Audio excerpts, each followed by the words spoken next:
Okay, so welcome back. We are on Daf Chaf Amid Beis, close to the bottom of 20b. We're quoting the Mishnah, Makif Be'asrei. So the Mishnah talked about different things that you're not allowed to shave, you're not allowed to cut. So one of the things that we talked about was the payas, that we have to leave something growing over here for the payas. So the Mishnah says that if you make it a full circle around your head, right? So Tanur Rabbanon, so rabbis taught Pas Roshai. What does it mean? It means Seif Roshai, the end of his head. What does it mean, the end of his head? Vezu Seif Roshai, Zeha Mashvet Adav. Mashvet Adav means you make it equal to the 2 points. So if you see over here, there's a point over here, and there's a point over here. Making it equal is called mashvet adav, right? From the top of the forehead to the top of the ear. That's where if someone cuts a line straight across there, that's a problem. It's very interesting that in modern, if someone actually did that today, it would look at like very funny that he cut his, didn't leave any sideburns. Like it's very normal. Why? Probably because the Torah says that you can't cut. But that's the idea, right? So not to make it equal over there. Meaning from the back of his ear to the top of his forehead. Tanu Tane Kamid Rav Chizda. They taught in front of Rav Chizda Echad Amakiv Echad Anikov, like that whether someone is the one that is going to do it himself or someone that is being done to him, he will get malchus, he will get lashes, right?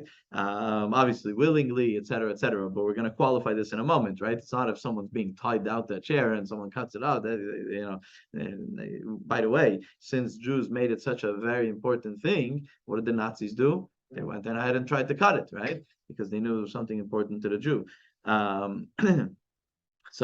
But over here, first statement in front of Rav Chizda was whether the person who's doing it, the barber, so to speak, right, the one that's cutting it, or the one that's cutting it off of. So Amar Lei, so they told Rav Chizda, said, hold on a second, what does that mean? We know man da'achal tamri barbela laki. Someone eats. So, for example, you're not allowed to pick fruit on Yom Tov, right? So, if someone picks fruit on Yom Tov and he's warned, etc., he could get malchus, he could get lashes, right?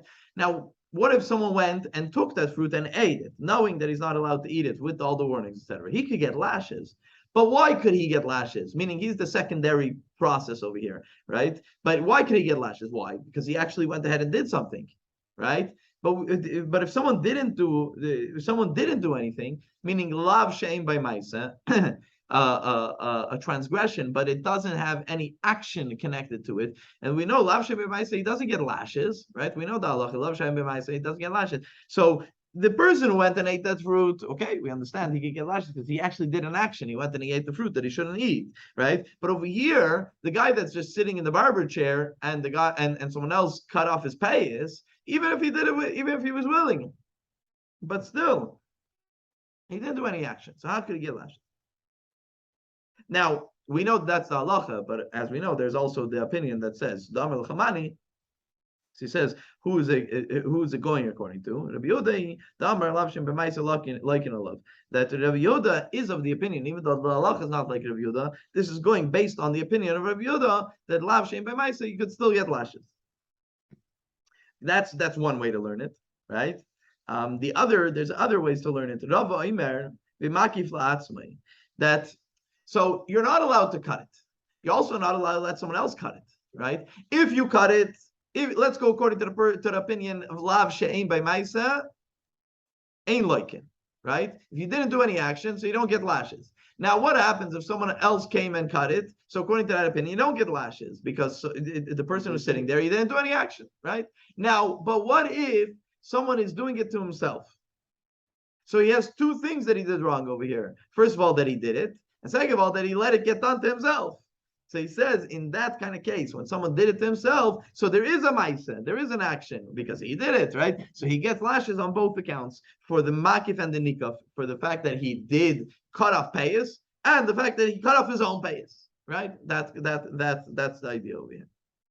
Divrei Akel, right? And everybody agrees though, because that's makif and nikaf, the cutting it and being cut from. And you can't say in that case lav shein by ma'isa because he did it, right? There is ma'isa involved, there's action involved. Rav Ashi says that it's talking about b'misayaya, that a person is sitting there in the chair and he's helping. He says, "Oh, you see these payas? Here, cut this one, right?"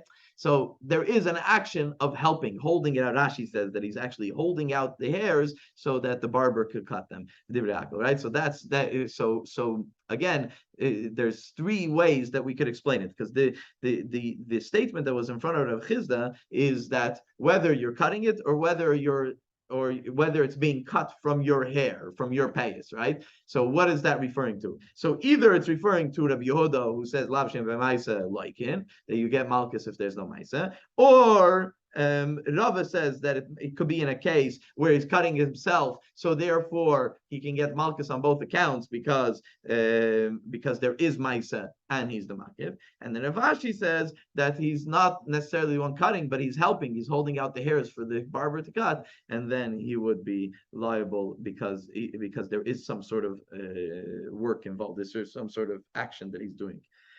Okay, that's one statement from the Mishnah. Now, the next statement of the Mishnah is right? Someone who destroys his hair of his beard, right? So Tanar Rabbanan, Bas Kanai, what's the beard? Saif Kanai means the end, meaning not if I cut the end over here, but I'm cutting all the way the end, meaning shaving all the way by my face. And that's the part where he says like it protrudes from the skin, right? So it goes inside of where it protrudes from the skin. Next one. So the next part in the Mishnah was talking about someone who cuts. So this is something, as we're going to see, mentioned in the pasuk, that there was if I remember correctly, the Emorites, that when someone would pass away in a show of mourning, they would cut themselves, right? And the Titus says we're not allowed to do that. We're not allowed to destroy ourselves because of someone else passing away. So and for cutting yourself for the death of a person, you could get lashes. So the Mishnah says that if you cut one cut for one person that passed away, alames, you're liable. So what's the details of it? The Gemara is going to go through the details. Taner Rabbanan, rabbis have taught this seret. It says in the pasuk. The pasuk says v'seret lanefesh lo'isitnu b'v'sarchem, that a cut for nefesh, meaning someone who passed away, don't put into your flesh. So don't cut yourself, right? So it says la nefesh, right? It says the word la nefesh, meaning that it's based on the fact that you're mourning the death of a person. What if you're mourning the fact that your house fell? Right? Today it doesn't happen as often. Back in the day, it could happen, right? It wasn't your house it wasn't done properly, and you come home one day from work and it's a pile of rubble. Right? So what about cutting? You're in such mourning because your house fell that you're going to cut for that. Or you had a boat full of containers coming with merchandise and it drowned, right? So you might think that you're liable if you cut yourself in mourning for those things. Talmud Leimer lanefesh. The pasuk says v'seret lanefesh, that cutting for the death of a person is lanefesh. So enechayev ela al ameis bilvad. You're only liable lashes if you cut, if you did the seret, if you did it based on the mourning of a person that passed away. Now, the Mishnah over there also mentioned that if you cut yourself 5 times for one death, you're liable for each one a set of lashes, right? So the Gemara asks,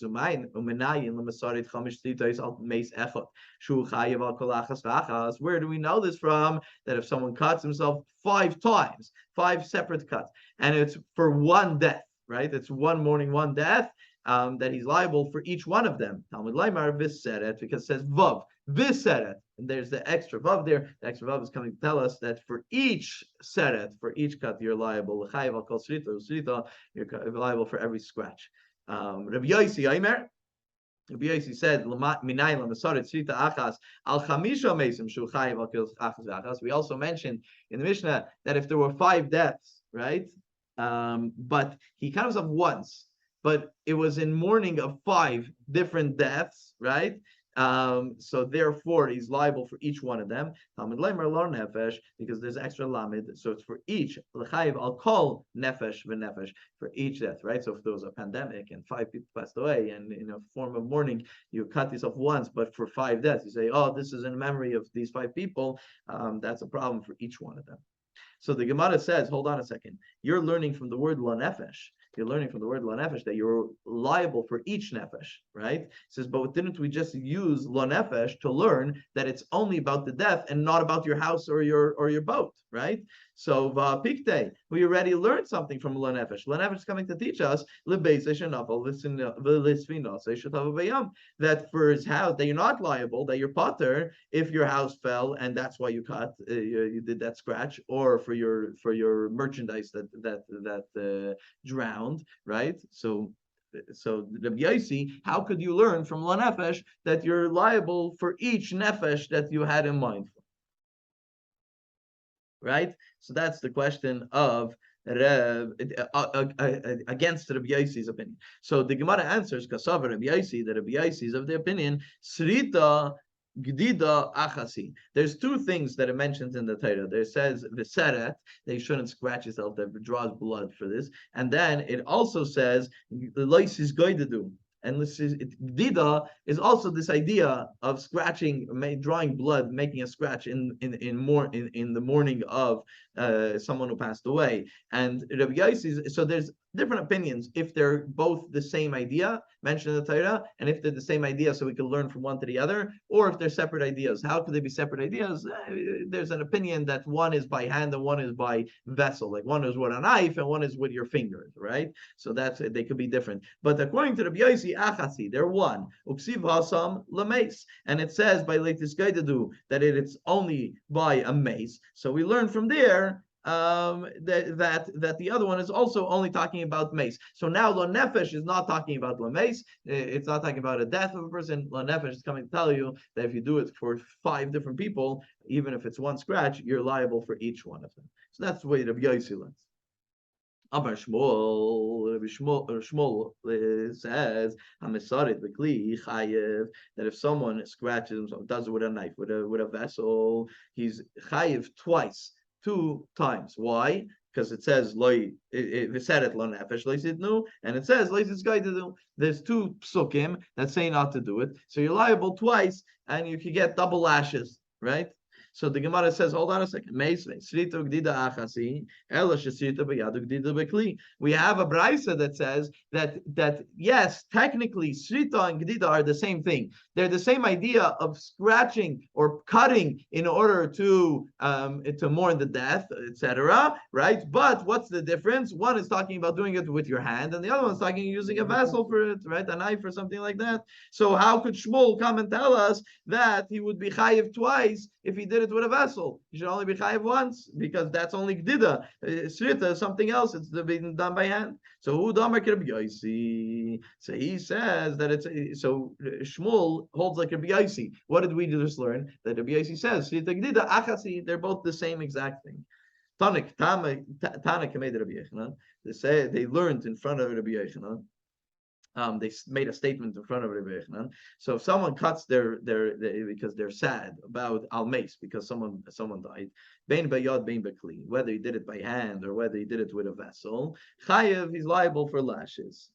But if he's cutting himself alavedas kechavim, if it's some sort of idol worship, and that's why he's cutting himself, so by yad chayev, if he did it with his hand, he's liable. Bekli potter, he's not liable. Because this is the statement that was said in front of Rabbi Yochanan. Now, the statement was said wrong, because the Gemara says, the Pasuk says differently. The Pasuk says,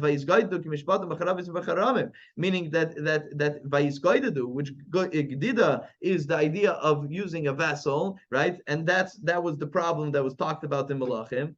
Right, that in front of idols, they did it, a form of idol worship that they cut with a vessel, not with their own hands. So the Gemara says, no, you're right, it was said wrong. Eloima, the Brisa says the opposite. By yod, if you did it by hand for idol worship, so then you're potter, you're not liable. But kli, if you did it with your hand, so then with a vessel, you're liable.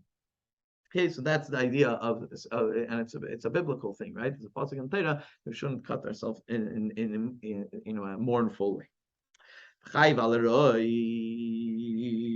A person is also liable if he's cuts his payas, right? One for each side. So Machvir Rav Sheshes came ahead and he came forward and he showed with his hand exactly where it is. Meaning that he showed the spot over here, right? That's the thing about it. Now, so this on the beard, you're not allowed to shave. There's two parts. There's two parts on either side, and one on the bottom. So Machve Rav Sheshes also showed in Pirkei Dikna. He showed the two on each side, from the back of the cheek and to the front of the cheek, and both two on each side. That's four, and the fifth part is on the bottom over here. And he showed them with his hands. He showed them exactly where they are. Rebbe Eliezer says, Im Nitalon. Rebbe Eliezer says, if he took them all at once, right? So the Mishnah, this is a quote from the Mishnah, that since there's 5 spots in the beard, so they said if you did the different 5 spots, you could be liable for up to 5 sets of lashes, right? So Rebbe Eliezer says, though, Rebbe Eliezer comes and says that if he did it all at once, Im Nitalon, if he did it all at once, so then he would only be liable for one, right? Even though he did the 5 spots, but he did it all at once. It's one action. Kasavar chad lavu, because it's one transgression. Even though it's 5 spots, it's one transgression, and therefore he's liable only once. Okay. Now the Mishnah says that it has to be done with a knife, right? And a knife close to the skin. It's not about scissors. It's not about even a modern shaver, stuff like that. It's not necessarily exactly what the Mishnah is talking about. It has to be with a tar, with a no, not a knife, a razor, exactly, a straight razor, exactly. Tanu Rabbanon. So the sages learned to ask Kanam Lo Yalechu. It says by the Kohen that they shouldn't cut their beard. Yachal afilu gilche b'misparaim. So you might, just says don't cut the beard. So you might think that it's even talking about with scissors. They shouldn't cut with scissors, right? Yechayiv, and you'll be liable. Talmud Loimar. So therefore it says Lo Sashchis. When it comes to by a Yisrael, when it says, so that's by a Kohen. By Yisrael, when it says not to cut his beard, it says Loisashes, don't destroy. Destroy means to cut all the way the roots of it, so to speak, all the way to the root of it. So we learn from there, from the Yisrael, we learn to the Kohen that when it comes to a beard, when it says not to cut it, it's not talking about scissors, it is talking about a straight razor. Yeah. So if you're going to say loisashkis, that don't destroy, so you might think that it's also talking about a tweezer, right? A tweezer pulling out one hair, or talking about another type of thing, a smoothing thing, the hitni we talked about last week, and some sort of thing that smoothens it out, some sort of thing that they had back in the day. So you might think that in those cases also you'll be liable and get lashes if you do that. Talmud Loimar. Sages taught lo yigalechu, that it says don't shave, and these and picking out a hair is not shaving, right? Okay, so how do you learn from one pasuk to the other? So it's only referring to a shaving that is a form of destruction. And you don't have that with the tweezer, etc. Having Omer is a tar, that's only by a straight shaver. Rabbi Eliezer says, Rabbi Eliezer, though, in the Mishnah was of the opinion that even with a tweezer, etc., you would be liable. So the Gemara says, so where are you learning this from? So, like, if you're going to learn the Gzeira Shava, Peya Peya Liboy Tar, we come to the conclusion over there that it's only, like we just did, that it's only a straight shaver and not with picking out one here, etc. If you're not going to learn the Gzeira Shava, so then, like before we learned the Gzeira Shava, just before it's B'rayim Nami, so then you'd be liable even with scissors, not only with other things, right? So the Gemara says, no, according to the Belezer, Leilam Gamir, he does learn the Gzeira Shava, the Kasavar, Ani Nami Geluach Avdi, and he's of the opinion that the tweezer is also a form of shaving and destruction, and therefore it goes into that same category. Okay, next Mishnah. We're going to learn one more Mishnah and the Gemara to it. We'll get all the way to the next Mishnah. So this Mishnah is talking about the concept, the halacha, that you're not allowed to tattoo, right? According to halacha, you're not allowed to have a tattoo, meaning according to halacha. It's according to the pasuk in the Torah. What does the pasuk in the Torah says? It says, "Kseives kaka lo yisitnu bachem ani Hashem." So it's interesting. Think about it. It says that a tattoo don't put onto you. Ani Hashem, I am God. Right, so it's very unique because not all of the transgressions does it say Ani Hashem, but this one it does say Ani Hashem, so it is something unique. So someone does a tattoo. So now there's different ways, I guess, that could be done, that a tattoo can be done. So kasav v'loikikeh. So the process over here is that there's writing on your hand, let's say, writing on your flesh, and then afterwards putting it into the flesh. So there's the writing, or I guess the outline or whatever, and then there's the actual putting into the flesh. So if someone writes on their hand just with a pen, and he didn't put it into the flesh, or kika kasav, or he put it into the flesh, but he didn't write it first, he didn't outline it, he's not liable for lashes. That he has to first outline it, write it, and then put it into the flesh. It could be with either ink, or also there's a certain type of sand of sorts that also will leave a mark on the flesh, a permanent mark, and that's also a problem. And anything that will leave a permanent mark. Shimon ben Yehuda mishum Reb Shimon Omer einei chayev ad sheyichtav sham es Hashem. That Reb Shimon ben Yehuda says, no, it's not about any type of, it's not the halacha, but it's not about any type of marking. It has to be that someone actually wrote the shame. Right? Why? How does he take this? Because it says in the pasuk, because the pasuk says, don't make a tattoo, and it finishes off Ani Hashem. The Gemara is going to discuss this and explain this. And here we go into the Gemara. The Rav Racha, son of Rava, says to Ravashi, that it seems that what Reb Shimon is saying, Reb Shimon ben Yehuda is saying in the name of Reb Shimon, that he has to write Ani Hashem, because the pasuk says that you shouldn't make a marking Ani Hashem. What's the marking that you shouldn't make? The words Ani Hashem. So is that what he's referring to? So he says, Amar lie. That's not what it's referring to. That's not what the opinion of Reb Shimon over there. Kiditane bar kapara, because Bar Kapara taught in Abraisa, that the concept is that we're saying don't make a tattoo because I am God. What does it mean? I am God, so don't make a tattoo about an idol. That's what it's referring to. Ani Hashem, ani v'layacher. That's the pasuk is saying. So when he says Shem Hashem, that he's putting in a God's name, he's referring to lowercase God, right? The idea of a idol worship, and it puts someone that puts that onto their skin. That's where Rabbi Shimon says there's a problem. No, the Tanna Kamma says any type of tattoo, right? If it's done in a proper manner, is a problem. You can get lashes for it.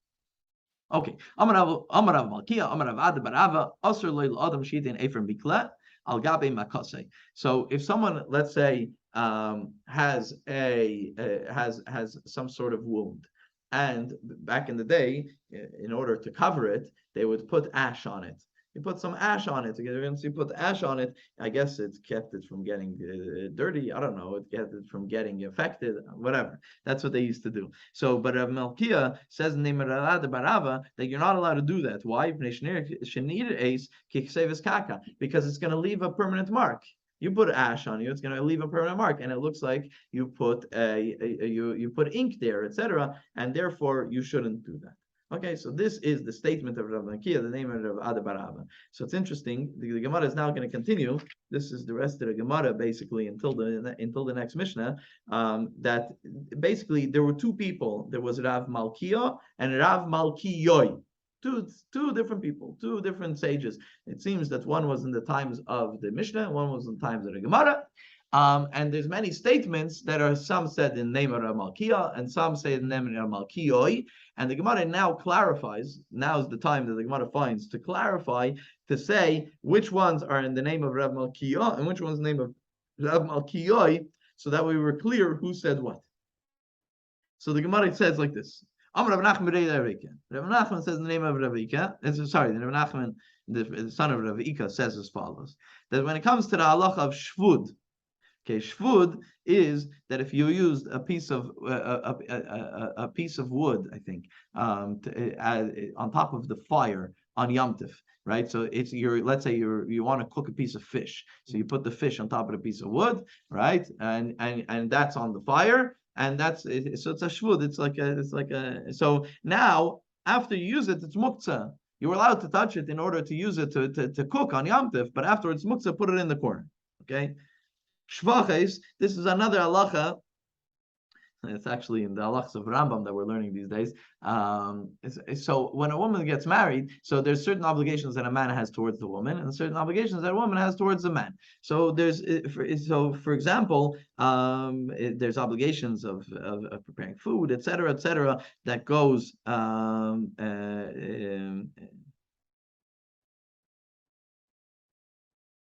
There's food. There's also for clothing, fixing clothing. There's certain things that a woman has an obligation towards a man, right? Now, there's a halacha though that if a woman brings part of her dowry, her father sends her into the marriage with 4 cleaning ladies, 4 maidservants, right? This is part of the dowry. So she gets married to the. So the halacha is that she doesn't have to do those things because she brought people to do it for her, right? So she doesn't. She's not obligated to do it. One of these maidservants will do it. Now, Rebbe Lezer though says in that halacha, it says even if you brought in 1,000, yeah, she has to be busy with something. So there's a certain thing that she should be, because she shouldn't just be sitting and doing nothing a whole day. It's not a healthy thing for any person to be sitting and doing nothing. It always leads to no good. So that was the halacha over there. So that's shvaches.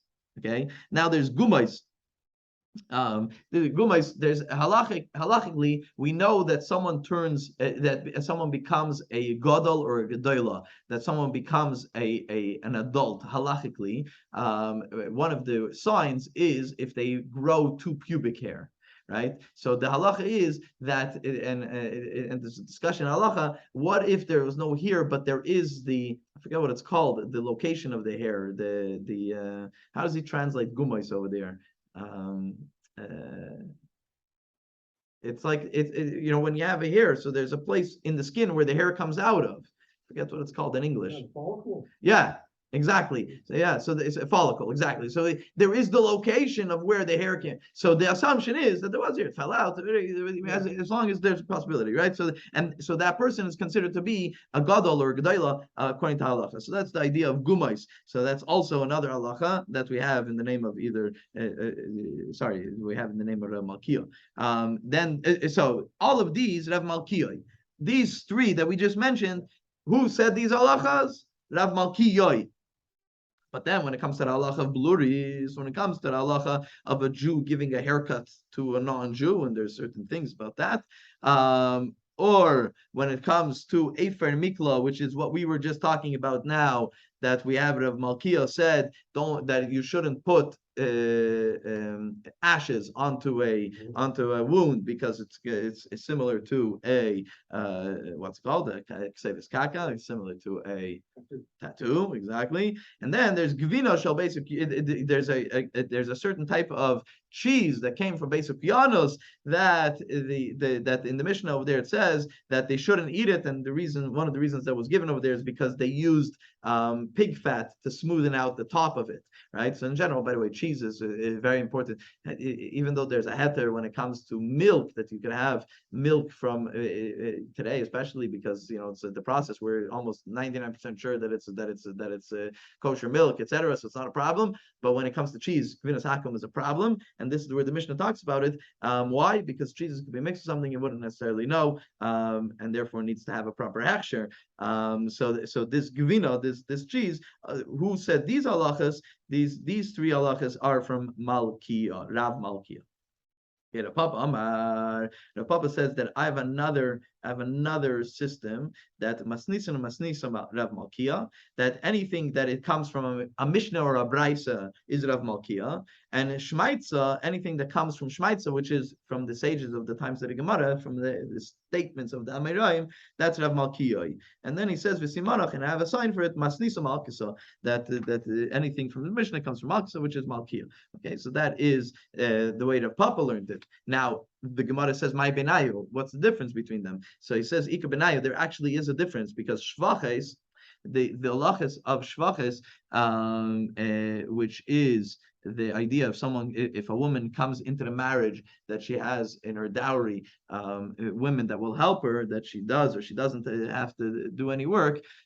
Since it was a Mishnah, it would be Rav Malkiyo and not Rav Malkiyoy. So that one will switch over. So that's according to Rav Papa. Abaya Kapid. Going back to the statement that Rav Malkiya made about not putting ashes onto a wound, Filo Arivda de Kusila, that Rav Bevai bar Abaye was very careful, and he put he never put ashes onto, even if it was a wound from bloodletting. And bloodletting was a common thing for health reasons back then. What does it mean? That even in an obvious place, bloodletting, where you put a hole in order to get out blood, it's something that people are going to recognize that it's a wound, right? So even over there, he wouldn't put. Ravashi Amar, but Ravashi says that you don't have to worry about that. Kol makim sheyesh shamaka, anywhere where it's obvious that there is a wound, makose mechiach alav, the fact that there is a wound, it proves that you did it for the wound and not for, and it's not a tattoo, and therefore it is okay. And this is where we're going to pause. Okay. We're going to start. There's no class next week or the week after. We're going to pause over here.